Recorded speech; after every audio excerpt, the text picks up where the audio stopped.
Përshëndetje shikues të MCN dhe mirë se erdhët. Në këtë pjesë të parë të MCN Informacion do të flasim për turizmin. Vetëm pak ditë më parë u zhvillua në Tiranë edicioni 4 i Panairit të turizmit, ku morën pjesë mbi 40 kompani ndërkombëtare dhe 18 shtete të ndryshme të botës, ndërkohë që Panairi u vizitua nga 5.000 vizitorë. Për më shumë mbi këtë aktivitet, por edhe mbi pritshmëritë për sezonin e ri turistik, të zhvillojmë një bisedë me të ftuar. Me mua në studio është Eneida Sheku, faleminderit që jeni këtu, e cila është CEO e Iceberg Exhibitions. Na është bashkuar Gent Fetahaj, këshilltar për turizmin nga Giz Albania, faleminderit që jeni këtu. Dhe Adrian Mitrovasili, CEO Albanian Odyssey, faleminderit që jeni me ne. Faleminderit për ftesën. Zonja Sheku, ju ishit organizator të këtij panairit. Çfarë solli ndryshe këtë vit ky panair në edicionin e tij të 4 dhe sa interes pati nga kompanitë e huaja për të ardhur në Shqipëri dhe për të marrë dhe dhënë eksperiencat e gjithë të pjesëmarrësve? Përshëndetje dhe ju falenderoj për ftesën dhe për këtë panel interesant. Unë jam shumë e kënaqur që ndaj panelin me pjesëmarrës dhe bashkëpunëtor, partner të panairit ndër vite. Në fakt, Panairi vjen në edicionin e tij të 4 në datën 11 dhe 12 shkurt. Ishte një edicion i cili absolutisht shënjoi mundësinë që ka ky panair për të rritur në të ardhmen, për të bërë një pikë takimi e përvitshme, ashtu sikur se është vizioni për këtë panair, jo vetëm për kompanitë shqiptare dhe të rajonit, por dhe kompani nga i gjithë bota. Në këtë panair patëm 145 ekspozues që janë kompani jo vetëm nga Shqipëria, por nga Kosova, Malizi, Maqedonia, një prezencë shumë aktive në një pallat kongresesh i cili po bëhet çdo vit më i vogël. Këtë po diskutonim edhe Gentin më parë. Hapësira po bëhet gjithmonë më limituar përkundrejt kërkesës që ka për të ekspozuar në panair. Dhe kjo kërkesë ka qenë në rritje progresive çdo vit. Ndërkohë ka patur një qasje shumë të mirë edhe me eventin B2B, që i bashkohet është pjesë integrale e panairit, kur siç thatë ju kemi patur prezencën e 18 vendeve përmes 40 blerësve ndërkombëtar, të cilët vinë jo vetëm nga tregjet që tashmë janë të afirmuara për interesin që kanë për tregun për turizmin në Shqipëri, por edhe nga tregje me potencial të lartë, siç janë SBA, Kanada, Japoni, Kinë, që për hir të së vërtetës në kuadër të eventit B2B janë për herë të parë këtë vit në Shqipëri. Panairi ishte goxha dinamik, ishin 2 ditë të mbushura plot me aktivitete, me disa zona të nxehta gjatë panairit, një zonë eventesh e cila ka patur mbi 17 panele diskutimi, 70 folës, të cilët ishin jo vetëm ekspert dhe njohës shumë të mirë të sektorit, por nga ana tjetër edhe profesionistë të terrenit, ata të cilët nuk janë komfort me kamerën, por janë ata që e bëjnë turizmin çdo ditë. Jemi përpjekur të japim zë dhe të japim t'i përdorim si mjet për të frymëzuar të rinj të tjerë të cilët duhet i bashkohen sektorit për të kontribuar edhe ata në këtë sektor. Kemi patur zonën B2B, e cila ka mirëpritur qindra takime, në fakt regjistruar në platformë rreth 817 takime të realizuara brenda ditës, me slote 20 minutëshe. Panairi dhe eventi B2B janë një shëmbulltyr shumë e mirë e eventeve të ngjashme në Evropën perëndimore, të cilët kanë absolutisht një traditë dhe eksperiencë shumë të gjatë në organizimin e këtyre panaireve. Sigurisht në përmasa më të vogla, ashtu sikur se është dhe Shqipëria jonë e vogël, por nga pikpamja kualitetit dhe standardit të shërbimit, mendoj që kemi arritur të tregojmë që mund të bëjmë më shumë se sa kaq, kështu që çdo vit presim që të rritemi absolutisht. Më thatë që Japonia dhe Kina ishin prezent për herë të parë në B2B. Si ju është dukur Shqipëria dhe edhe pse ndoshta në një gjykim, po themi pak ose para gjykim, jemi shumë larg në distancë, Kinë, Japoni, çfarë interesi i lidh me Shqipërinë? Si mund të zhvillohen turizme duke dhënë dhe duke marrë? Në fakt, duke qenë se sektori i turizmit po zhvillohet në disa drejtime dhe lajmi i hapjes dhe mundësia e fluturimeve direkte për shembull me SBA-n ka sjellë një reagim shumë të mirë edhe të vendeve përtej Evropës për të frekuentuar panairin dhe për të zbuluar hapësira bashkëpunimi. Unë dua të jem shumë e qartë edhe për audiencën se çfarë bëjnë këta blerës ndërkombëtar dhe të flas me terma shumë të thjeshtë, sepse edhe unë nuk jam një ekspert turizmi, ja ku I kemi ekspertët e turizmit, por në kuadër të eventit, blerësit ndërkombëtar vinë në Shqipëri për të takuar pikërisht agjenci turistike, tur operator, të gjithë value chainin, të gjithë zinxhirin e vlerës së turizmit për të kuptuar se sa potencial ka që ata të sjellin turistët e tyre në Shqipëri. Dhe patjetër që interesi I kompanive shqiptare është të takojnë këto tur operator në mënyrë që të sigurojnë të sjelljen e grupeve në Shqipëri. Pra, ka një win-win në të dyja kahet. Po kështu edhe për t'ju rikthyer pyetjes tuaj, edhe për tregje si Japonia dhe Kina, edhe pse duken të largta, Shqipëria paraqet një destinacion, prezantoi si një destinacion I veçantë, një vend I vogël, një rajon I vogël, lehtësisht I eksplorueshëm nga njëri vend në tjetrin, ato kufin tan janë kaq të lehtësisht të arritshëm sa ti mund të frekuentosh në një kohë shumë të shkurtër të gjithë rajonin dhe pa diskutim janë interesante si destinacione për këto komunitete, për këto tregje të cilat për ne nga ana tjetër janë tregje me potencial shumë të lartë. Sigurisht, sepse edhe popullsia, edhe potenciali ekonomik që kanë. Jo vetëm në numër, por edhe në volum, por edhe në të ardhurat që ata pritet të shpenzojnë, të sjellin në Shqipëri. Pikërisht. Zoti Fetahaj, si po e mbështet Giz Albania zhvillimin e turizmit rural dhe cila është ndërlidhja me panairin e turizmit? Roli juaj. Një nga partnerët më të fuqishëm të qeverisë shqiptare në 2 dekadat e fundit së pakum, ku në 3 vitet e fundit ne u fokusuam të zhvillimin qëndrueshëm rural, ku përpos qeverisë gjermane që kishim si financues kryesor, na bashkuan dhe qeveritë britanike dhe zvicerane për implementimin e këtij projekti. Dhe specifikisht për 3 vitet e fundit, ne u ndërtuam së bashku me sektorin privat dhe u fokusuam në 3 shtylla kryesore të turizmit rural, që janë turizmi aktiv, ku flasim për produkte si ciklizmi, ngjitje në mal apo hiking në terma në gjuhën angleze, apo ngjitje edhe në mal që është kasaviere. E dyta është kategoria për agroturizmin, ku kemi shtjelluar edhe ture të reja turistike, siç është turi I kullave, turi I folklorit apo turi I verës, dhe paketa e fundit që është ndërtimi I destinacioneve nëpërmjet fshatrave turistik. Dhe këto 3 paketa që ne I kemi ndërtuar në 3 vitet e fundit, u mundom të sjellëm gjithashtu edhe tek panairi I turizmit. Mirë, por nuk mjafton vetëm ngritja e produkteve të tilla. Giz pas disa kohësh edhe mund të largohet dhe produktet mbesin, në një farë mënyrë duhet edhe qëndrueshmërinë mbi këto. Në anën tjetër kërkohet edhe ngritja e standardeve dhe cilësisë tek këto produkte dhe ato që I përvetësojnë.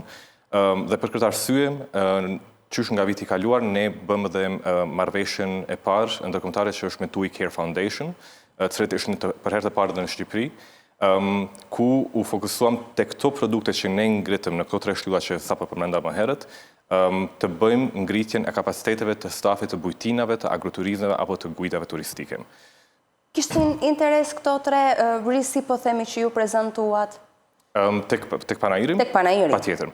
Ne kemi një bashkëpunim të ngushtë me shoqatën e agroturizmit shqiptar dhe me shoqatën e udhërrëfyesve malor të Shqipërisë, 2 të sapo krijuara nëse mund të them, ajo shoqata agroturizmi mbas 3 vitet e fundit, dhe nëpërmjet shoqatës ne sollëm 14 biznese, kryesisht bujtina dhe agroturizme në panair.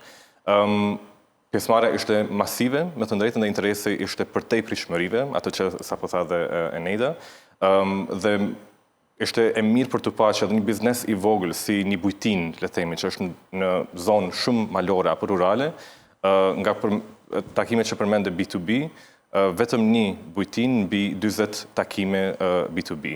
85% të këtyre takimeve ishin të suksesshme. Tani është herë të flasim për tamam efektet e menjëhershme. Se janë edhe të shtrira në kohë kanë përshtypjen efektet. Mirë po që të paktën e suksesshme në këtë raport I bie që turoperatori I jashtëm, qoftë kombëtar apo ndërkombëtar, ka pranuar që të vi dhe ta vizitoj bujtinën në fjalë për të shikuar qoftë kushtet, ofertën nga afër, në mënyrë që pastaj të shëllot oferta apo ndërlidhja mes 2 bizneseve. Zoti Mitro Vasili, kemi folur shpesh për masivizim të turizmit, por sa e rëndësishme është cilësia në këtë sektor dhe besoj ju keni vite që jeni në këtë fush. A ka ndryshuar cilësia ndër vite për përmirësim flas? Cilësia është një nga elementet më të rëndësishëm të turizmit. Turizmi është një industri e cila cilësinë apo standardizimin e shërbimeve ka thelbësore, për ndryshe pastaj do të ishte një industri e dështuar në gjykimin tim. Përmirësim në Shqipëri ka, por ndoshta jo në të njëjtin ritëm që do të pretendohej duke patur parasysh rritjen e turizmit, duke patur parasysh jo vetëm rritjen në numra, por edhe rritjen në pritshmëri. Për disa vite tashmë, Shqipëria nuk është më një destinacion i pazbuluar, një destinacion kurioziteti, një destinacion ku flitet shumë dhe hajde të shkojmë ta shohim, por me pritshmëri të ulta, sepse ky ka qenë realiteti, po themi, ndoshta deri përpara pandemisë, njerëzit vinin me pritshmëri shumë të ulta në Shqipëri. Nuk është më ky rasti, Shqipëria tashmë është një destinacion i konfirmuar, është një destinacion që ofron një ofertë turistike të shumëllojshme, të larmishme, të shitur jo lirë më, kështu që kjo domosdoshmërisht kërkon që edhe cilësia të rritet. Çka po thosha më përpara është që kjo rritje e cilësisë nuk ka ecur me të njëjtin ritëm apo me të njëjtin hap, siç është rritur edhe kërkesa për turizëm në Shqipëri. Që është për të ardhur keq faktikisht, sepse shikojmë që interesi në Shqipëri rritet, gjithmonë shtohen apo rritet numri i atyre që janë aktorë në turizëm, atyre që ofrojnë produkte në turizëm e kështu me radhë, por jo detyrimisht rritet cilësia. Shohim gjithashtu që rritet çmimi i turizmit dhe fatkeqësisht më duhet të them që në të shumtën e rasteve çmimi shoqëron apo ecën në raport të drejtë me atë që ofrohet, me numrat, me kërkesën, por jo detyrimisht me cilësinë. Është e kuptueshme që kërkesa në treg përcakton edhe çmimin deri diku, por njëkohësisht duhet jetë e kuptueshme ose duhet jetë një standard i pranuar tashmë nga aktorët e turizmit në Shqipëri që nëse do të rritësh çmimet, jo vetëm sepse ka kërkesë, por sepse ti do të rrisësh edhe cilësinë. Përndryshe, do të ndodhi ajo që ka ndodhur faktikisht në Shqipëri, në destinacione të caktuara, që në momentin e parë që rritet çmimi, oferta menjëherë humbet apo zbehet, nuk është e njëjta ofertë që ishte, po themi 1 vit apo 2 vite më përpara. Ndodh kjo me vende të ndryshme në Bregdet apo edhe në zona të tjera që bëhen shumë popullore për një kohë, dhe në momentin që rriten çmimet pa rritur cilësinë, atëherë oferta menjëherë tërhiqet. Ne kemi vënë re një gjë të tillë. Kur flasim për rritje të kërkesës nga ana e turistëve, cilat janë kërkesat kryesore? Pra, po flasim për turizëm detar, kulturor, po flasim për turizëm që i referohet gastronomisë, historik, ku janë rritjet më të mëdha, ku ndihen më shumë në numra, apo i përmbledhin të gjitha brenda mundësive? Mendoj që është në të gjitha. Shqipëria ofertën turistike e ka të ndarë në ato që ne i quajmë ture apo udhëtime nëpër Shqipëri dhe turizmin e pushimeve, që mund të jenë diku në Bregdet, domethënë, por edhe ato u bë kohë që ndërthuren vazhdimisht me udhëtime. Për shembull, mund të kemi grupe të cilët vinë shumë nga Polonia, po themi e marr për shembull, që pozicionohen në plazhin e Durrësit, do të rinë aty për 1 javë ose 10 ditë, po thuajse çdo ditë ata ndërmarrin udhëtime në Shqipëri, shkojnë në Krujë, shkojnë në Berat, shkojnë në Shkodër, shkojnë në ture ditore, që do të thotë që është rritur kërkesa sepse është rritur numri i turistëve që vizitojnë Shqipërinë, dhe do të thosha në të gjithë sektorët e turizmit. Zonja Sheku, cilat ishin disa nga sugjerimet që kompanitë ndërkombëtare u ofruan kompanive shqiptare, sepse më thatë që ishin 2 ditë shumë intensive me takime, me diskutime, pra çfarë patën mundësi të mësonin tur operatorët, bizneset vendase nga eksperjenca e të huajve? Së pari, ne jemi në fazë mbledhje të gjithë feedbackut që kanë patur qoftë ekspozuesit nga njëra anë dhe ata që ne i quajmë sellers, pra ata që ofruesit e shërbimeve në Shqipëri dhe të produktit turistik në Shqipëri, qoftë edhe nga pikpamja e buyers, pra këtyre blerësve ndërkombëtar nga vende të ndryshme të botës. Megjithatë, më duhet të them që çdo ndërveprim mes shitësve dhe blerësve në këto dimensione prodhon vlerë. Dhe vlera është qoftë në shkëmbimin e eksperiencave dhe në sugjerimet të cilat vinë në diskutime tet-a-tet që kanë patur me blerësit, pra kanë qenë rreth 817 takime të monitoruara në platformën digjitale, sepse gjithçka është programuar në formë digjitale dhe është realizuar në panajër, dhe janë realizuar këto takime në slote 20 minutë. Në këto 20 minuta jam e bindur që ndërveprimi mes palëve ka qenë tejet i lartë.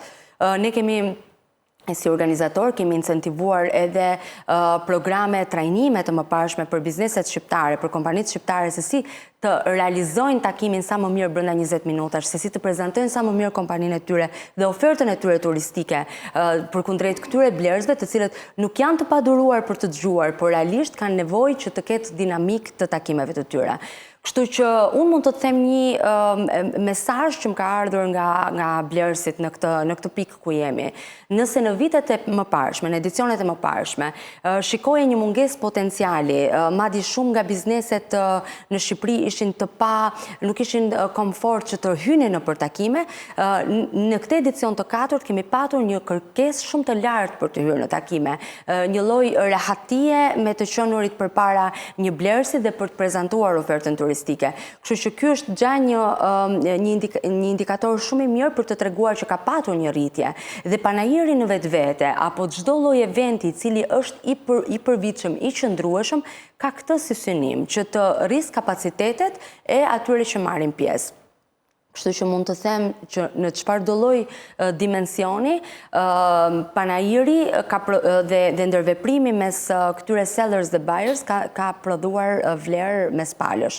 Ne na intereson të ketë prodhuar vlerë mes kompanive në Shqipëri dhe nga feedbacku i përgjithshëm që kam, por ende jo me metrika dhe nuk më pëlqen të flas vetëm me nuanca emocionale të cilat vinë pa diskutim pas një eventi shumë të mirë siç ishte ky javës kaluar, por mund të them që ka patur një ndërveprim pozitiv mes këtyre palëve. Pse janë të rëndësishme panajre turistike për Shqipërinë dhe për bizneset e vogla rurale, për të dy kjo pyetje? Mendoj që janë shumë të rëndësishme për shkak se qasja në treg, sidomos për bizneset e vogla rurale, nëse flasim për bujtinë apo agroturizme të vogla apo të sapo hapra, është e limituar. Pra, pajtohem plotësisht me ata që tha më herët në lidhje me cilësinë e produkteve apo të shërbimeve. Mendoj që vitin e kaluar është bërë një farë lloj balansin mes bregdetit dhe zonave rurale, mendoj që ka pasur më shumë tërheqje kundrejt zonave rurale të pazbuluara më parë. Ndoshta ndjes qendrës, ndoshta për faktin që bregdeti e ka të limituar kohën e frekuentimit, ndërsa zonat rurale mund të frekuentojnë në 12 muaj të vitit. Edhe kjo mirë, po ka pasur edhe rritje goxha të madhe të turistëve edhe në gjatë sezonit kryesor turistik. Mirë, po domethënë qasja në treg është goxha e vështirë. Pra sa shpesh në vit i ofrohet një familje të vogël që mbase për një bujtinë, le të themi mesatarisht, është të punësuar 2.5 persona statistikisht, që i bie burr dhe grua dhe mbase një fëmijë që mbase nuk është edhe prezent fizikisht në bujtinë, po merret me komunikimin digjital nga larg.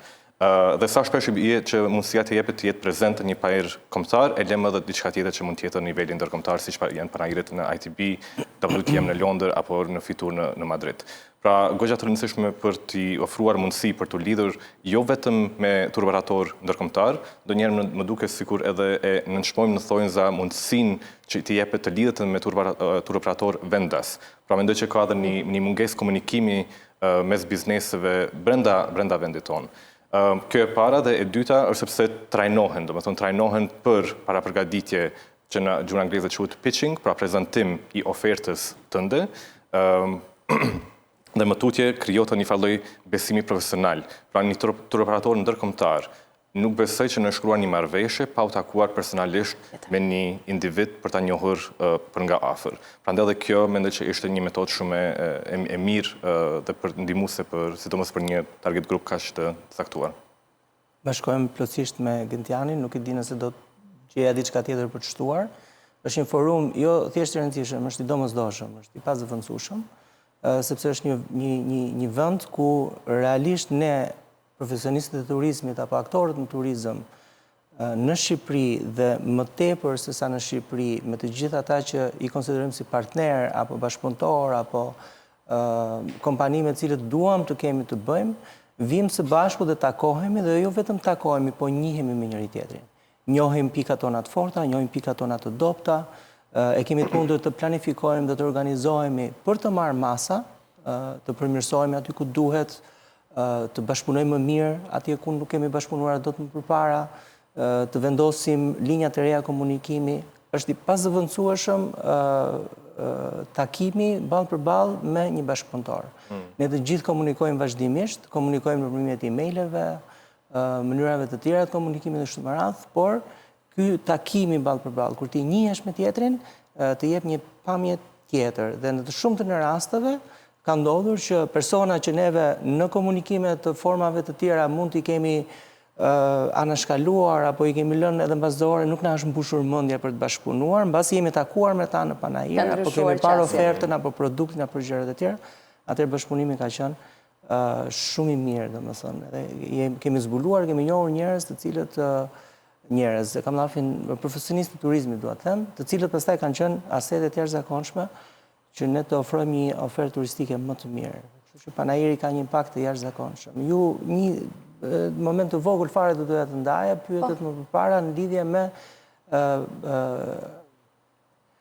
impaktin apo çfarë të thon operatorët e huaj që vinë në Shqipëri, apo çfarë mund të mësojmë ne prej tyre. Mund të mësojmë shumë. Një nga pikat kryesore dhe ky panajër, dhe mendoj gjitha panajërit e turizmit e kanë këtë vlerë, është që ne mësojmë nga ata që janë në fakt blerësit tanë. Mësojmë se çfarë duan realisht. Dhe duke e ditur se çfarë do realisht blerësi, mundesh t'ia ofrosh. Se çfarë t'i ofrosh. Në këtë rast specifik, pothuajse të gjithë unë pata fatin dhe mundësinë në panajër të takohem me shumicën e buyers, atyre që janë blerësit, dhe do të thosha që në të shumtën e tyre ata folën për garantim standardesh nga partnerët dhe bashkëpunëtorët që ata kërkojnë në Shqipëri, dhe kontrollin e cilësisë. Këto janë dy element që ndoshta Shqipëria nuk i ka atje ku duhet i ketë, nuk jam për të gjykuar ashpër, sepse duhet kemi parasysh edhe se nga vim kontekstin si ku zhvillohemi, përvoja dhe historiku që ne kemi në turizëm. Megjithatë, mendoj që ka ardhur koha që këto dy element Shqipëria dhe oferta turistike shqiptare duhet i forcojë. Zonja Neda, para se të shkojmë në reklama, dua t'ju pyes, ju thatë që kishte bisedime të frytshme, kishte kontrata të rëndësishme, pa diskutim që promovimi i imazhit të Shqipërisë është thelbësori, por jo vetëm, sepse në fund na duhen edhe të ardhurat që do të prodhojë ky panajër. Kemi një shifër se sa kontrata janë nënshkruar bashkëpunimi me ata që ju i quani blerës dhe ata që kanë shitur shërbime, shesin shërbime në Shqipëri? Jo, nuk mund të kemi kontrata në këtë pikë. Është ende herët, u cek edhe pak më parë. Tani jemi ende është bërë pjesa e pitching, pra në takime të gjithë kompanitë shqiptare kanë prezantuar produkte. Pra nuk ndodh që të firmosen kontrata në këtë pikë të parë. Në këtë pikë arrit të kuptohet nëse ka një sinergji mes blerësit dhe shitësit. Nëse produktet dhe kërkesa e blerësit është e njëjtë dhe ata konvergojnë në një pikë. Gjë që është bërë paraprakisht nëpërmjet platformës digjitale ku vendosen të gjithë të dhënat. Por duke e parë dhe duke e takuar dhe duke krijuar këtë energjinë mes palëve, arrin të kuptosh dhe ta konkretizosh gjën. Menjëherë pas këtyre takimeve bëhet follow-up, pra është faza e follow-upit ku palët i dërgojnë informacionet njëri tjetrit, kushtet e një bashkëpunimit, le të themi të referuar nga bashkëpunime precedente të cilët mund të ngjasojnë dhe më pas hyn në një fazë tjetër që është vlerësimi për të arritur më pas tek finalizimi i marrëveshjeve. Ajo çfarë mund të them me bindje është referuar edicionit të 2025-s, i cili ka prodhuar një numër shumë të lartë kontratash dhe bashkëpunimesh. Unë do doja shumë të kishim në këtë panel jo më kot, do doja të kisha Armandon e Albania Night, i cili është ngritur dhe e ka thënë me zë dhe me figurë, që nëpërmjet 3 kontratave shumë të mira, ka sjellë mbi 2500 të ftuar në mbrëmjen shqiptare për të ndjekur live shfaqjen në Shqipëri. Dhe këto janë metrika të vërteta, të cilat vinë me zërin e biznesit, që për mua është shumë e rëndësishme, sepse si organizatore e panajërit, së bashku me skuadrën, duam që patjetër tendenca është t'i zbukurojmë, t'i hiperbolizojmë, se është normale, por duke patur në krah biznesin, i cili i thot me gojën e vet të tilla shifra, bën jo vetëm më të besueshme, por përdoren dhe shërben si burim reference për edicionet e mëtejshme. Ajo çfarë mund të them tjetër me siguri është që gjatë gjithë vitit ne qëndrojmë në një kontakt të ngushtë jo vetëm me bizneset në Shqipëri, por dhe me blerësit e huaj për të kuptuar impaktin. kërkon kohë, duhet të jemi serioze me këmbë në tokë për të kuptuar që është një proces i cili nis dhe përfundon aty ku tjetë momentumi i duhur për të dyja palët. Jam e bindur që predispozita ka qenë shumë e fortë nga pikpamja e blerësve, pasi ata ardhjen në Shqipëri nga vendet të ndryshme të botës e kanë garancinë më të lartë për treguar interesin që kanë ndaj Shqipërisë, kanë kaluar këtu rreth 4 ditë, askush nuk e lë punën në vendet e tyre për të ardhur për ndenjur 4 ditë dhe për të takuar njerëz nëse nuk ka interes për ta. Ata kanë qenë të interesuar për produktin shqiptar, kanë arritur të krijojnë një ide, madje post panajirit ata janë nisur në një familiarization trip në të gjithë Shqipërinë, në destinacionet kyçe. Kanë bërë një trip nga Tirana në Apolloni, në Vlorë, më pas në Berat, në Durrës, për të kuptuar nga afër dhe për ta prekur produktin turistik. Pra, le të themi, ne japim atyre një pamje të plot të Shqipërisë, sigurisht të Shqipërisë në shkurt. Nëse do të vinë korrik do shikojnë një Shqipëri më të ndriçuar, më të zhurmshme, por me siguri kanë arritur të kuptojnë se çfarë ofron destinacioni ynë. Firmosja e kontratave, kur vjen momenti që ju thatë, bëhet vetëm nëpërmjet 2 aktorëve kryesor, apo ka nevojë edhe për ndërmjetësimin tuaj, apo ju rolin dhe misionin tuaj e keni përmbushur që në momentin që keni takuar të dyja palët, vlerësit edhe shitësit e shërbimeve? Misioni ynë përmbushet ku ne marrim vesh që është nënshkruar një kontratë. Kjo nuk ndodh gjithmonë, por në fakt janë të dyja palët ata të cilët hynë në një bashkëpunim dhe në fund ditës kështu duhet jetë, patjetër që ka edhe pjesë të konfidencialitetit e gjithë marrëdhënia. Por duke patur parasysh që puna jonë është e përvitshme dhe duhet të qëndrojmë në kontakt të vazhdueshëm me të gjithë aktorët dhe aktorët kryesor, në informacionin e marrim dhe këtu realizohet le të themi ai misioni i panajirit. Megjithatë, për të mos e ngarkuar panajirin vetëm me komponentin B2B, i cili është shumë i rëndësishëm, kolegët thanë më parë edhe të gjithë vlerat e tjera që sjell panajiri, që është një capacity building mbi të gjitha, pra ngre kapacitetet, qoftë një guest house të vogël, një bujtinë të vogël, pa ashtu sikurse edhe një biznesi të konsoliduar me drejtuesi siç është Adrian që ka një eksperiencë mbi 20 vjeçare në treg, por që nga ana tjetër e vë përballë konkurrentëve të tij për të kuptuar ku është dinamika, se si janë energjitë e bashkëpunimit etj etj. Nga ana tjetër shërben panajiri si një event dyditor për Tiranën ku ndodhin shumë aktivitete artistike. Mund të them që panajiri Tourism Fair Albania ka qenë plot me aktivitete dhe unë kam parë qytetarë cilët s'kishin lidhje me sektorin hiç, por vinin për ta shijuar panajirin. Pra, është shumë dimensional efekti që ka panajiri, qoftë në publikun e gjerë, qoftë edhe tek profesionistët tek B2B-ja, që është i padiskutueshëm. Mirë, ne do kthehemi shumë shkurt përsëri në bisedë, vetëm pas një shkëputje publicitare. Jemi përsëri në bisedë. Zoti Gent, dua t'ju pyes, çfarë impakti kanë këto panajire në turizëm, por çfarë përfiton nga ana tjetër Shqipëria nga praktikat ndërkombëtare të panajireve? Ju përmendët disa siç janë panajiret në kryeqytetet të rëndësishme të Evropës, Berlini, Londra, Madridi. Çfarë dhe sa të aftë jemi ne për të mësuar, sepse dhe kjo është e rëndësishme? Është duke disa vite në bëtan që Shqipëria merr pjesë në secilin prej tyre panajireve, më të rëndësishme janë ITB në Berlin, Fitur në Madrid dhe WTM apo World Travel Market në Londër.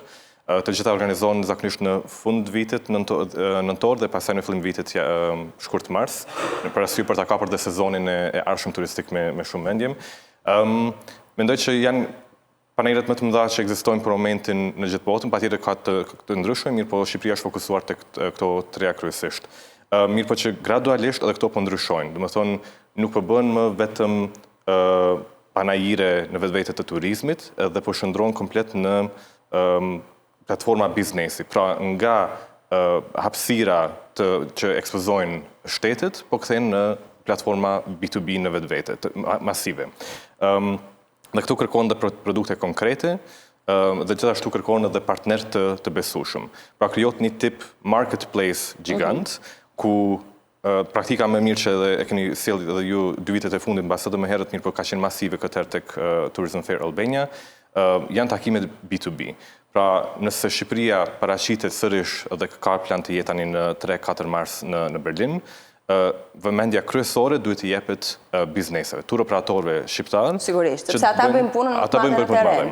Patjetër që imazhi shitet, emri shet, Albania All Senses më vjen mirë që është krijuar brandi shqiptar dhe që po përsëritet disa vite dhe nuk ndryshohet dhe të njihet ndërkombëtarisht. Mirë, por në anën tjetër të ky marketplace, pastaj dhe krijohet ato hapësira për negociata të drejtë për drejta, mirë po edhe për synim për partneritet afatgjatë. Mendoj që nga stenda informative duhet kthejnë në diçka praktike. Pra, eksperiencë interaktive, degustime që ne bëmë edhe për shembull tek Tourism Fair Albania. Çfarë gatimesh kishte aty? Nga Te cilat Tourism Fair Albania. Më thënë ide që stenda e Gizit ishte më energjike, masive, gjigande. Më masive, më gjigande. Ka bërë namin Biostani duke shitur mjalt,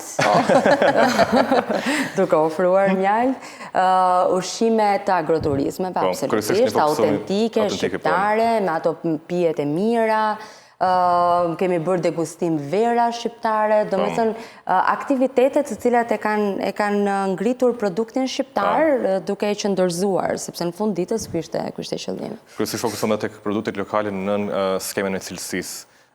Pra, nëse flasim të tipit qepa e drishtit, mjalti i bedonicës, gështenja, tani e kemi në malësi, apo këtë kemi tjetër, se kemi ashtë shumë produkte që kemi qërti kukove të fundit. Qajra të ndryshëm, ishte praktikisht, ishte shumë ngjyrshe.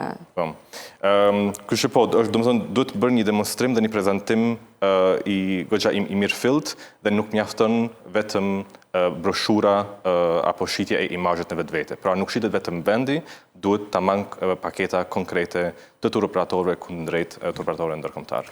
Zoti Adrian, cilat janë pritshmëritë tuaja për këtë sezon turistik? A do të vjoj trendi turistëve të huaj me shifrat 10 milion e sipër? A kemi ne kapacitete mundësi për t'ia ofruar këtyre, po them, 12-13 milion që do vinë si vjet në Shqipëri? Po bëjmë optimiste për të patur sa më shumë punë?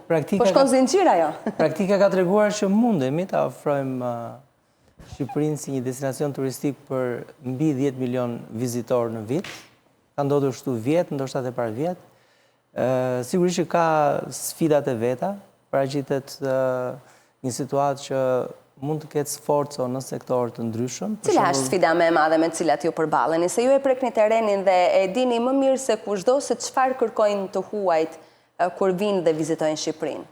Po turizmi është një industri shumë komplekse. Nëse ne duam të flasim për sfidat që i takojnë aktorëve të drejtë për drejtë të turizmit, ato mund të jenë në ngritje kapacitetesh, profesionalizmi, arsimi në fushat përkatëse e kështu me radhë. Por nëse flasim për turizmin si një industri, duke qenë tepër komplekse, edhe sfidat paraqiten në sektor që ndoshta nuk janë drejt për drejt sektor të turizmit, po themi për shembull lëvizshmëria në Shqipëri. Vjet ka qenë një situatë transporti dramatike të shkoje nga Tirana në Shkodër, sepse bllokoheshe, ka patur raste edhe 4 orë në trafik. Do me thënë, një distancë që është 100 kilometra, që kur ne ja prezantojmë të huajve programe turistike, e kështu me radhë, i themi 100 kilometra, po i themi që do na duhet minimumi 3 orë që të shkojmë nga pika A në pikën B, për ata është e pa imagjinueshme, domethënë. Aq më tepër kur shikojmë pastaj se tani informacioni nuk mungon, mund shohin hartat online e kështu me radhë që një distancë e tillë përshkohet për 1 orë e gjysmë 2 orë, por jo për 4 orë,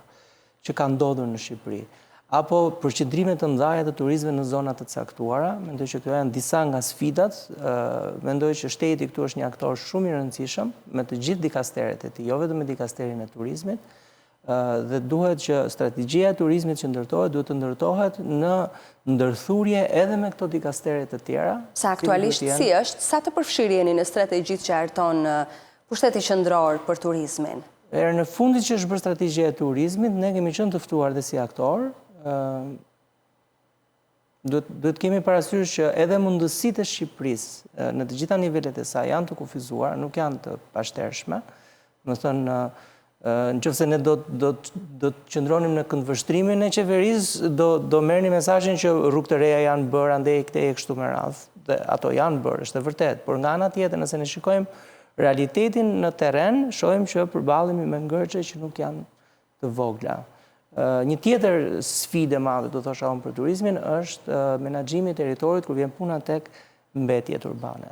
Është një problematikë që ka përmirësim të dukshëm, por që mbetet gjithsesi një problematik. Neve na vjen turp shpeshherë, domethënë nëse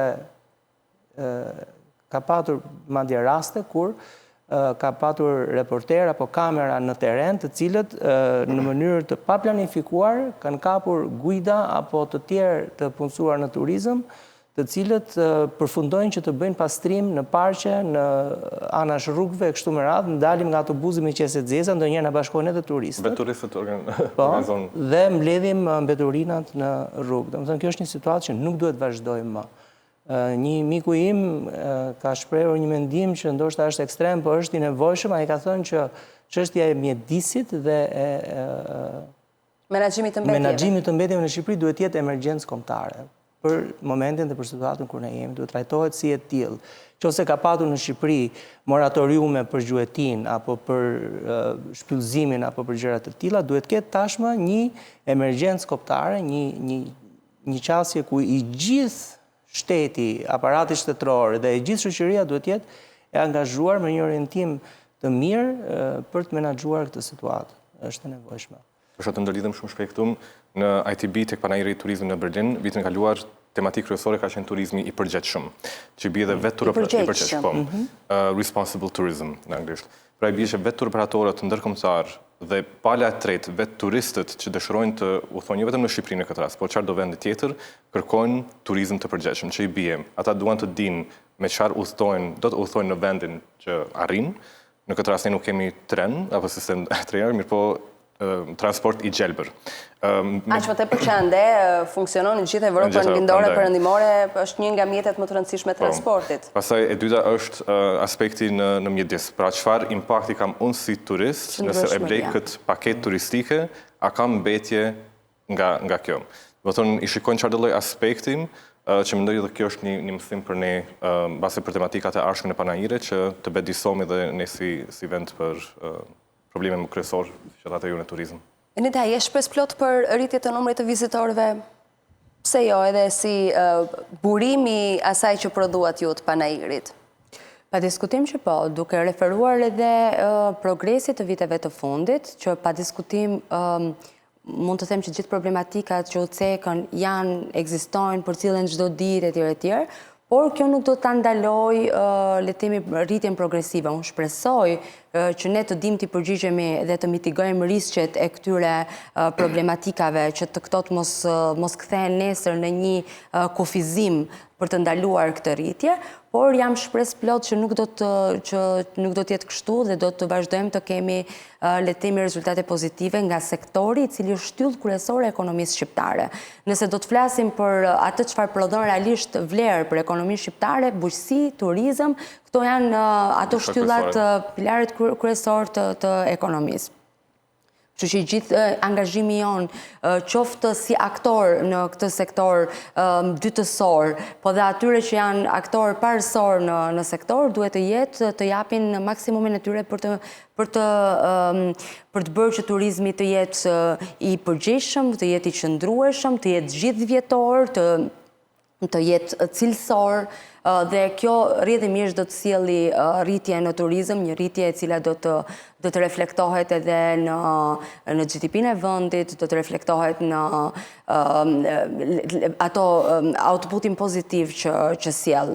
Po sepse është ekonomi qarkulluese, një bujtin që prodhon më shumë para, i shpenzon në një vend tjetër dhe pa diskutim që qarkullon ekonomia. Po, zoti Adrian, si mund të zhvillojmë turizmin në 12 muaj të vitit dhe nëse ka zona që aktualisht e ofrojnë këto, ose është, po themi, vendi, relievi që mund të vizitohet në 12 muaj të vitit? E bëjmë do të gjithë Shqipërinë të vizitueshme 12 muaj të vitit? E bëjmë si Berati të gjithë Shqipërinë? Kjo është pyetje shumë e madhe dhe vështirë për t'i dhënë një përgjigje, sepse përgjigja vjen nga shumë aktorë dhe nga shumë sektorë, domethënë. Unë e di që dëshira juaj është. Shiko, jo, ka filluar në Shqipëri. Shqipëria nuk është më një vend me turizëm 3-4 mujor siç ka qenë. Është një vend që të paktën e ka 6 mujor turizmi, minimalisht. Cilat janë zonat që frekuentohen më shumë? Nuk i ngelet Hatri, asnjë qytet. Jo për të mbitur Hatri, jo varet nga periudha. Për shembull, sigurisht Bregdeti është më i frekuentuari për gjatë periudhës së verës. Nga ana tjetër kemi Tiranën, Krujën, Beratin, së fundmi Gjirokastrën, Korçën, që janë qytete të cilat vizitohen relativisht shumë, po themi, dhe jo vetëm në një periudhë të caktuar. Neve përgatitemi për shembull aktualisht që flasim të fillojmë turet në prill, disa edhe në mars, por në prill fillon puna për ne në mënyrë të rregullt. Qofse deri në mars do të jenë turet sporadike, jo se nuk ka.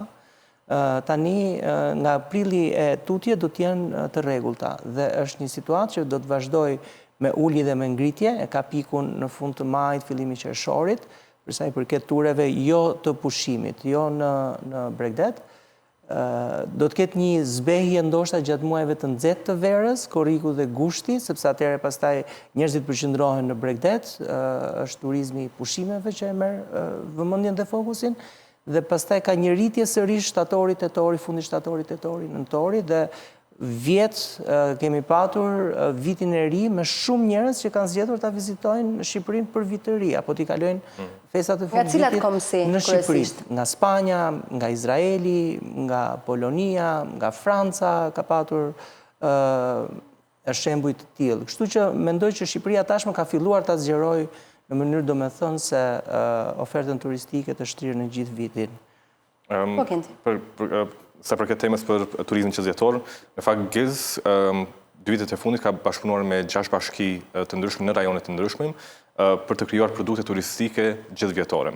Edhe këtë u lidhëm direkt me sektorin privat, pra bëm thirrje për guida turistike, agroturizme, tur operator që të aplikojnë me ide dhe eksperienca turistike. Pra ata fituan grant nga GIZ apo bashkit, përkatëse ose qarqe në disa raste, me produkte goxha. Me cilat bashki e patët bashkëpunimin? Kemi pasur me Shkodrën, qarkun Elbasan, qarkun Korç në Tiranë, Gjirokastër, Bashkia Mirdit, dhe Bashkia Mirdit këtë vit e mori për vete projektin dhe dhanë fonde nga vetë buxheti i bashkisë. Pra, u replikua vetë modelin dhe shpresojnë që të replikohet edhe në bashkitë e tjera.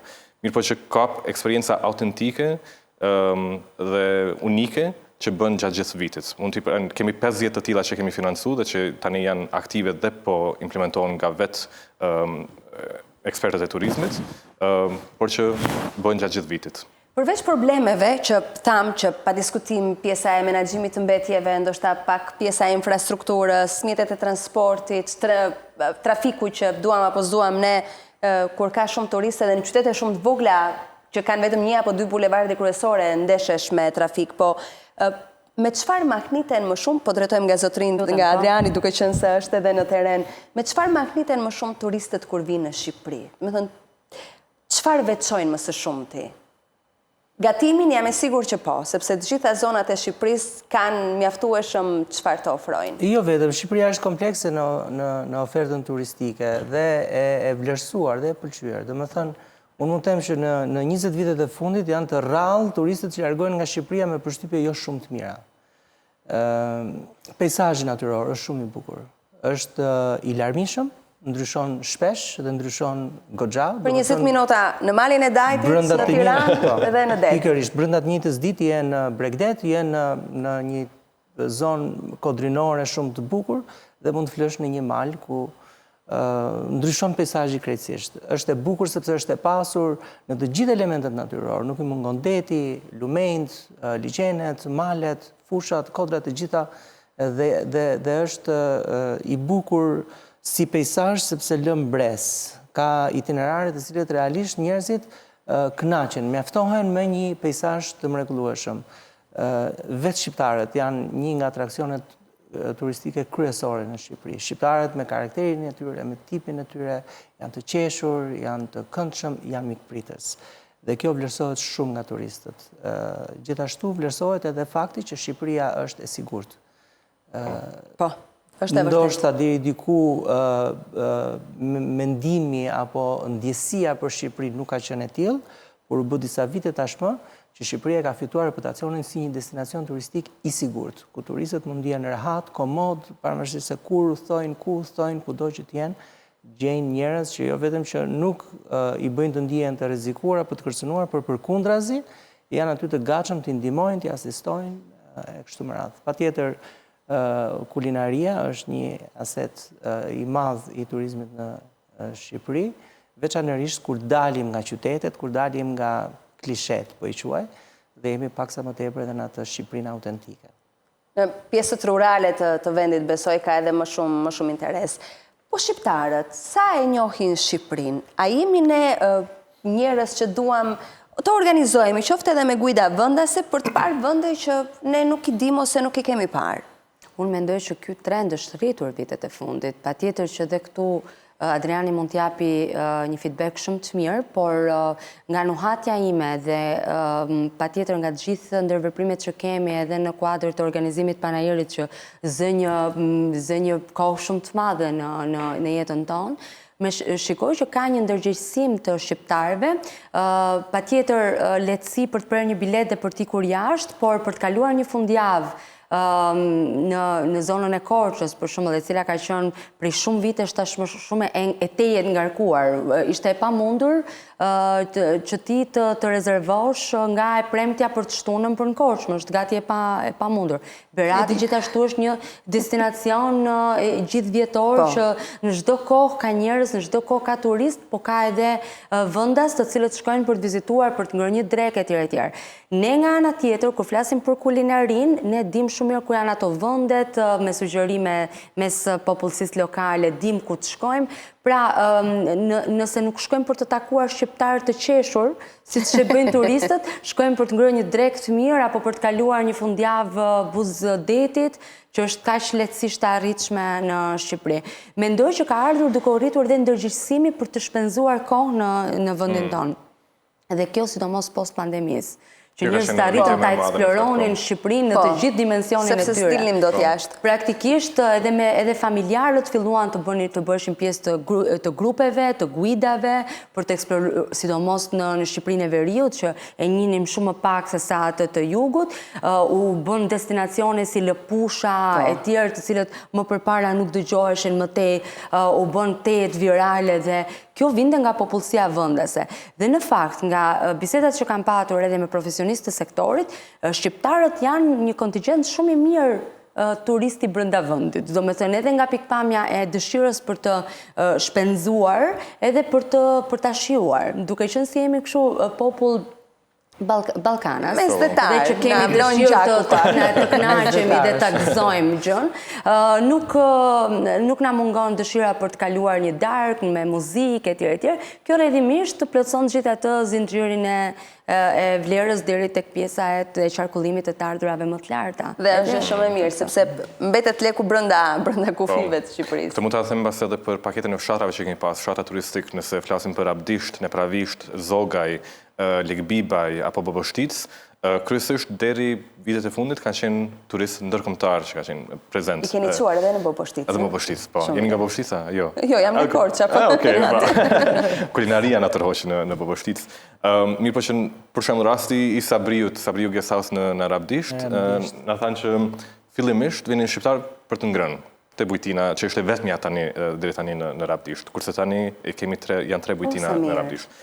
Dhe 5 të tjera nga familje informale, për që po hapen.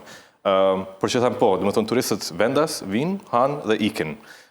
Turistët ndërkombëtar e ngjitën malin. Kështu mirë po. Edhe kjo është shumë e mirë. Po dhe gradualisht, siç tha edhe Eneda, po ndryshon. Do të thonë nga Covid e tutje ka ndryshim goxha masiv. Shqipëria është e vogël, por është shumë e pasur dhe në përgjithësi ne shqiptarët udhtojmë në Shqipëri, shkojmë në destinacione të caktuara, por është e vërtetë kjo që shkojmë në Vlorë dhe njohim një zonë të Vlorës, ose shkojmë në Korçë dhe njohim. Prandaj pyeta, sepse ka shumë zona të tjera për të eksploruar edhe. Shqipëria është shumë e pasur. Mua më rastis shpesh të udhtoj me miq të mi, cilët më thonë në organizoj një udhtim. Po, sepse di vendet. Dhe në të gjitha rastet që ne udhtojmë, ata thonë, sa burr, këtë nuk e dinin, po që nga dhe kjo, po që nga dhe ajo. Sepse Shqipëria realisht është shumë e pasur. Ka ende shumë Shqipëria që tu tregoj bive të saj, vetë shqiptarëve. Dhe ne presim që të ketë jo vetëm turist shqiptar që vizitojnë qytetet ndryshme, por këtë vit edhe sa më shumë turistë huaj në mënyrë që ta bëjmë Shqipërinë edhe më të njohur dhe më të preferuar. Faleminderit shumë që ishit në studio. Faleminderit. Faleminderit juve. Gjithashtu. Ne do të shkojmë në reklama, do të kthehemi në pjesën e dytë, do të flasim për aktualitetin vetëm pas pak.